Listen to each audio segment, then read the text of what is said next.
Hello friends, आप सभी बेहतरीन साथियों को नमस्कार। आशा है आप लोग अच्छे होंगे, स्वस्थ होंगे, मस्त होंगे और प्रसन्न भी होंगे। हमारे एक व्यूअर है एमजे अंसारी, इन्होंने पूछे हैं सर पैरालिसिस क्या होता है और पैरालिसिस को हम कैसे ट्रीट करें और इसको हम कैसे समझ सकते हैं जो पैरालिसिस है, इसके ऊपर एक वीडियो बनाइए। बहुत दिनों बाद मैं वीडियो बना रहा हूँ फ्रेंड्स, ना जाने किसी भी कारण बस मेरा YouTube चैनल पे वीडियो नहीं आ रहा था, उसके लिए मैं आप लोग से क्षमा चाहूँगा।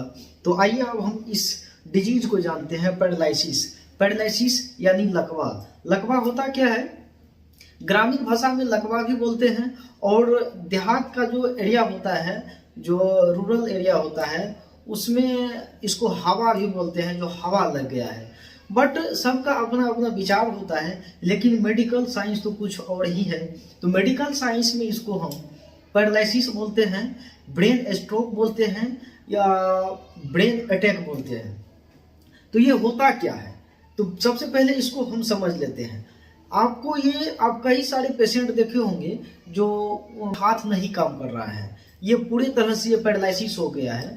तो आपके ये मन में आता होगा जो इसका जो है हाथ का नस काम नहीं करना है, सब नस का बंद हो गया है। ऐसा कुछ भी नहीं है फ्रेंड्स।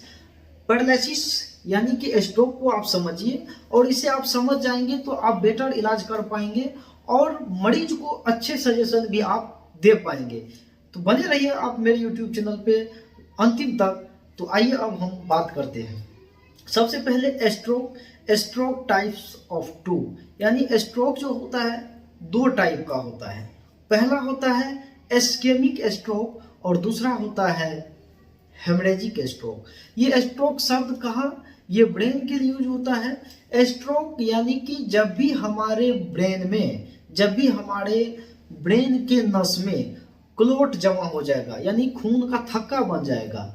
तो जब थक्का वो कहीं एक जगह जमा हो गया है तो उस कारण से हमारे ब्रेन का जो सिग्नलिंग सिस्टम है, नर्वस सिस्टम, जिसपे हमारे बॉडी का ऑल फंक्शन काम करता है, वो जो है वो सिस्टम अगर ब्रेन में वो क्लोट हो जाएगा तो वो सिस्टम बंद हो जाएगा और वो वहाँ का जो सेल्स है वो डैमेज भी होने लगता है। जब वहाँ पे क्लोट होगा तो वहाँ पे ऑक्सीजन की मात्रा बॉडी के सेल्स तक जाना बंद हो जाएगा। जिस एरिया में निकलता है वो एरिया पूरी तरह से डैमेज हो जाएगा। ये होता है स्ट्रोक, इस्केमिक स्ट्रोक। और दूसरा होता है हेमरेजिक स्ट्रोक। हेमरेजिक स्ट्रोक में होता क्या है? उसमें पेशेंट के बीपी पहले से बढ़ा होता है और बीपी का प्रेशर ज़्यादा होने के कारण उसका ब्रेन में जो नस है वो फट जाता है, वहाँ पे ब्लीडिंग हो जाता है और ब्लीडिंग होने के कारण वहाँ का जो एरिया है वो इफेक्टेड हो जाता है और वहाँ पे ऑक्सीजन जाना बंद हो जाता है। बॉडी के सिग्नलिंग सिस्टम जो बॉडी को जहाँ पे काम करना चाहिए वो बंद हो जाता है, जिस कारण से वो आदमी पैरालिसिस हो जाता है। तो आप ये समझिए, जब भी किसी भी पर्सन को ब्रेन के लेफ्ट साइड अगर किसी नस में स्ट्रोक हुआ है या हेमरेजिक स्ट्रोक हुआ है, तो अगर लेफ्ट साइड में हुआ है तो राइट साइड से पैरालिसिस होगा, अगर राइट साइड में हुआ है तो वो लेफ्ट साइड से पैरालिसिस होगा। तो इसका जो सिस्टम है फ्रेंड्स इलाज करने का, वो दोनों का तरीका अलग होता है। स्ट्रोक जो इस्केमिक स्ट्रोक है उसमें ब्लड थिनर मेडिसिन दिया जाता है, एनोक्सापेरिन सब, क्लोपिडोग्रिन सब, जो ब्लड को पतला करके उसका सर्कुलेशन किया जाता है। और ये भी होता है कभी कभी डॉक्टर बहुत सारे ऐसे हैं न्यूरोलॉजिस्ट सब, जो वहाँ पे जो क्लोट है उसको बाहर निकाल देते हैं तो पैरालिसिस ठीक हो जाता है। उसके बाद हेमरेजिक का होता है। हेमरेजिक मतलब ब्लड थिनर पहले से पतला है, ब्लड थिनर अगर उसको देंगे तो और परेशानी बढ़ जाएगा, तो उसके लिए वहाँ पे उसका अलग ट्रीटमेंट किया जाता है। अगर आपके पास ऐसा मरीज आए, अगर आप इस तरह से देख रहे हैं, तो उसको कैसे ट्रीटमेंट करेंगे और उसे कैसे हम समझेंगे जो इसको स्ट्रोक हो चुका है। उसके लिए आपको एक मैं ट्रिक बता रहा हूँ, वो ट्रिक आपको याद रखना है। वो ट्रिक जब याद रखेंगे तो आपको किसी भी लक्षण की जानने की जरूरत नहीं है, वो ट्रिक पे ही आप उसकी पूरी डायग्नोसिस कर सकते हैं जो इसको क्या परेशानी है। आपको याद रखना है be fast, BEFAST, fast, be fast अगर आप याद रखेंगे तो आपको डायग्नोस करने में आसानी होगा। बी फॉर बैलेंस, बैलेंस यानी बॉडी का बैलेंस गड़बड़ा जाएगा। सिस्टम डिस्कम्फर्ट हो जाएगा, बॉडी में किसी भी तरह का इस्केमिक स्ट्रोक या हेमरेजिक स्ट्रोक हुआ है उसके ब्रेन में तो उसका बॉडी का डिसबैलेंस हो जाएगा। ई फॉर आई, आँख से देखना बंद हो जाएगा, आँख धुंधला टॉप से हो जाएगा और आँख थोड़ा टेढ़ा भी हो जाता है। E for I. उसके बाद होता है एफ फॉर फेस, यानी ये जो फेस है वो फेस थोड़ा सा मुड़ जाएगा, देखिए ऐसे इस टाइप से हो जाएगा या इस टाइप से हो जाएगा, ये देखना है। उसके बाद ए होता है, ए फॉर आर्म, ये आर्म जो है ये बाँह है, ये काम करना बंद हो जाएगा, इसका सर्कुलेशन नहीं होगा। तो आप ये समझ जाइए उसको पैरालिसिस का अटैक हो चुका है। उसके बाद एस होता है, एस फॉर स्पीच, उसको बोलने में दिक्कत हो जाएगा, बोल भी नहीं पाएगा सही से। और उसके बाद सबसे बड़ा पॉइंट होता है टी फॉर टाइम, टाइम को सबसे बड़ा मैनेजमेंट करना पड़ता है।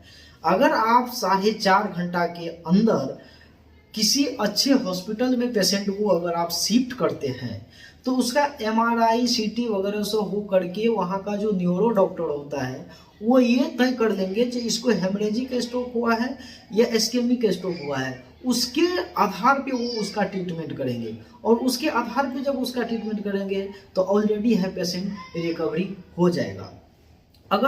अगर ये आप देख रहे हैं पेशेंट ज़्यादा क्रिटिकल कंडीशन में नहीं है तो अब आप लोकल जो ट्रीटमेंट है वो क्या देंगे। मान लीजिए पेशेंट को थोड़ा सा इस्केमिक स्ट्रोक हुआ है, फेशियल पैरालिसिस हो गया है या हल्का हाथ काम नहीं कर रहा है। लेकिन एक बात याद रखिए फ्रेंड्स, पैरालिसिस होने से पहले बॉडी इंडिकेट करता है लेकिन आदमी समझ नहीं पाता है, उसे इग्नोर कर देता है, जिस कारण से उसको ये परिणाम मिलता है।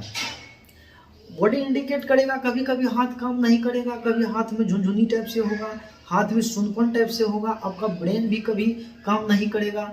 इसमें होता क्या है, नर्व जो डैमेज होता है उसके लिए सबसे बड़ा जो विटामिन आप दे सकते हैं पेशेंट को, उसको स्ट्रॉन्ग करने के लिए आप दे सकते हैं मेथाइलकोबालामिन। मेथाइलकोबालामिन का इंजेक्शन भी आता है, कैप्सूल भी आता है, वो भी आप पेशेंट को दे सकते हैं। अगर वो आप पेशेंट को देंगे तो उसका नस मजबूत होगा।